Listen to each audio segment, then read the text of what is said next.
गोवत्स द्वादशी अथवा बछवारस की पौराणिक कथा के अनुसार प्राचीन समय में भारत में सुवर्णपुर नामक एक नगर था। वहाँ देवदानी नाम का राजा राज्य करता था। उसके पास एक गाय और एक भैंस थी। उनकी दो रानियां थीं। एक का नाम सीता और दूसरी का नाम गीता था। सीता को भैंस से बड़ा ही लगाव था। वो उससे बहुत नम्र व्यवहार करती थी और उसे अपनी सखी के समान प्यार करती थी। राजा की दूसरी रानी गीता गाय से सखी सहेली के समान और बछड़े से पुत्र समान प्यार और व्यवहार करती थी। ये देखकर भैंस ने एक दिन रानी सीता से कहा, गाय बछड़ा होने पर गीता रानी मुझसे ईर्ष्या करती है।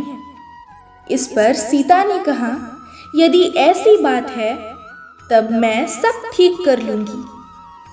सीता ने उसी दिन गाय के बछड़े को काटकर गेहूं की राशि में दबा दिया। इस घटना के बारे में किसी को कुछ भी पता नहीं चलता, किंतु जब राजा भोजन करने बैठा तभी मांस और रक्त की वर्षा होने लगी। महल में चारों ओर रक्त तथा मांस दिखाई देने लगा। राजा की भोजन की थाली में भी मलमूत्र आदि की बास आने लगी। ये सब देखकर राजा को बहुत चिंता हुई।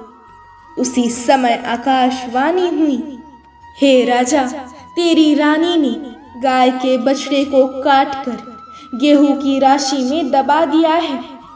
इसी कारण ये सब हो रहा है। कल गोवत्स द्वादशी है, इसीलिए कल अपनी भैंस को नगर से बाहर निकाल दीजिए और गाय तथा बछड़े की पूजा करें। इस दिन आप गाय का दूध तथा कटे फलों का भोजन ना करें। इससे आपकी रानी द्वारा किया गया ये पाप नष्ट हो जाएगा और बछड़ा भी जिंदा हो जाएगा।